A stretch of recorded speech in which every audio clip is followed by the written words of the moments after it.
wanted to bring in a little bit of historical data. So what you see on your screen is in the late 80s and the early 90s, there was this really big boom of multicultural education, anti-bias education. Dermot Sparks' first book of anti-bias education was published in 1989.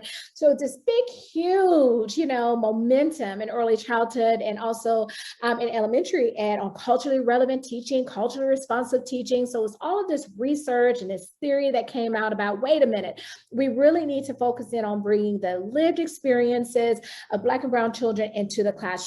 So that was culturally relevant teaching. And then we had anti-bias education from Dermot Sparks that said, you know what, we also need to do culturally relevant teaching, but we also need to teach very explicitly all children, particularly white children as well, how to be anti-bias, how to be anti-racism, how to be anti-racist, how to fight against sexism, xenophobia, homophobia, etc.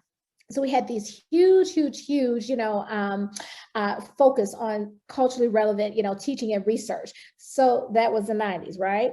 So we're now here in 2021. So you would think that with 40 plus years of research and really focusing and a lot of lip service and a lot of policies and, a lot of rhetoric about cultural relevancy and about equity and anti-bias, that we would see trends that are significantly different. That's not what we're finding. What we're finding, as you see, that in some cases, particularly with Black and Brown children, the results, the academic achievement has either stayed the same or gotten worse, even though we have many more examples of how to make teaching and learning more accessible and more relevant and more equitable for children.